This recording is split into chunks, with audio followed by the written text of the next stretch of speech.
Ezekiel 8. In the 6th year, in the 6th month on the 5th day, while I was sitting in my house and the elders of Judah were sitting before me, the hand of the sovereign Lord came on me there. I looked, and I saw a figure like that of a man. From what appeared to be his waist down, he looked like fire, and from there up, his appearance was as bright as glowing metal. He stretched out what looked like a hand and took me by the hair of my head. The Spirit lifted me up between earth and heaven, and in visions of God he took me to Jerusalem, to the entrance of the north gate of the inner court, where the idol that provokes to jealousy stood. And there before me was the glory of the God of Israel, as in the vision I had seen in the plain. Then he said to me, Son of man, look toward the north. So I looked, and in the entrance north of the gate of the altar I saw this idol of jealousy. And he said to me, Son of man, do you see what they are doing? The utterly detestable things the Israelites are doing here, things that will drive me far from my sanctuary. But you will see things that are even more detestable. Then he brought me to the entrance to the court. I looked, and I saw a hole in the wall. He said to me, Son of man, now dig into the wall. So I dug into the wall and saw a doorway there. And he said to me, Go in and see the wicked and detestable things they are doing here. So I went in and looked, and I saw portrayed all over the walls all kinds of crawling things and unclean animals and all the idols of Israel.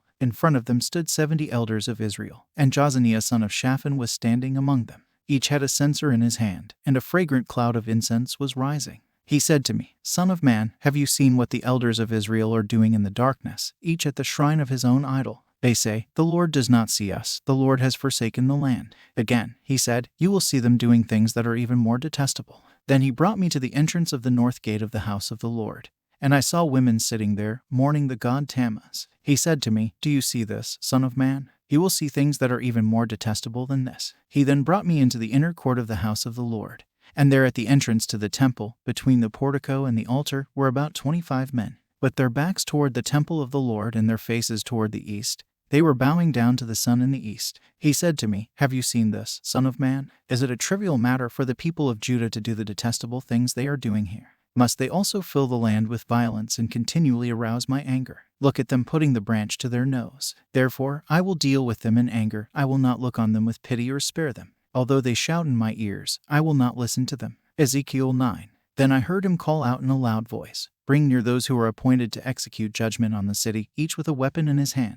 And I saw 6 men coming from the direction of the upper gate, which faces north, each with a deadly weapon in his hand.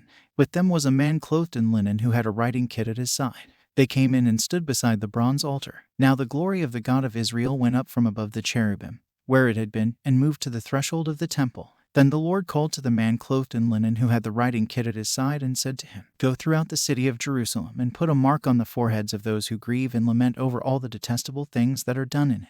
As I listened, he said to the others, Follow him through the city and kill, without showing pity or compassion. Slaughter the old men, the young men and women, the mothers and children, but do not touch anyone who has the mark. Begin at my sanctuary. So they began with the old men who were in front of the temple. Then he said to them, Defile the temple and fill the courts with the slain. Go. So they went out and began killing throughout the city. While they were killing and I was left alone, I fell face down, crying out, Alas, sovereign Lord, are you going to destroy the entire remnant of Israel in this outpouring of your wrath on Jerusalem?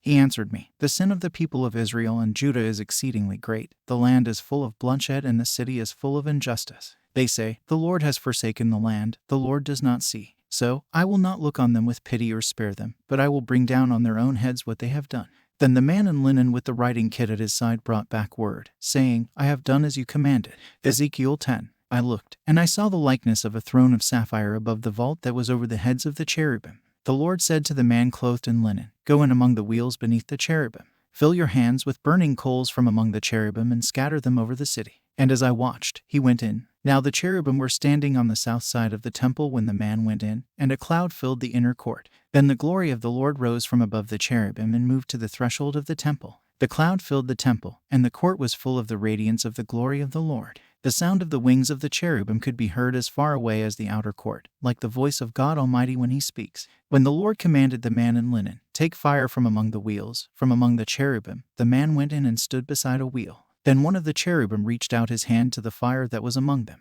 He took up some of it and put it into the hands of the man in linen, who took it and went out. I looked, and I saw beside the cherubim 4 wheels, one beside each of the cherubim. The wheels sparkled like topaz. As for their appearance, the 4 of them looked alike. Each was like a wheel intersecting a wheel. As they moved, they would go in any one of the 4 directions the cherubim faced. The wheels did not change direction as the cherubim went. The cherubim went in whatever direction the head faced, without turning as they went. Their entire bodies, including their backs, their hands, and their wings, were completely full of eyes, as were their 4 wheels. I heard the wheels being called the whirling wheels. Each of the cherubim had 4 faces. One face was that of a cherub, the second the face of a human being, the third the face of a lion, and the fourth the face of an eagle. Then the cherubim rose upward. These were the living creatures I had seen by the Kebar River. When the cherubim moved, the wheels beside them moved. And when the cherubim spread their wings to rise from the ground, the wheels did not leave their side. When the cherubim stood still, they also stood still, and when the cherubim rose, they rose with them, because the spirit of the living creatures was in them. Then the glory of the Lord departed from over the threshold of the temple and stopped above the cherubim. While I watched, the cherubim spread their wings and rose from the ground, and as they went, the wheels went with them. They stopped at the entrance of the east gate of the Lord's house, and the glory of the God of Israel was above them. These were the living creatures I had seen beneath the God of Israel by the Kebar River, and I realized that they were cherubim. Each had 4 faces and 4 wings, and under their wings was what looked like human hands. Their faces had the same appearance as those I had seen by the Kebar River. Each one went straight ahead.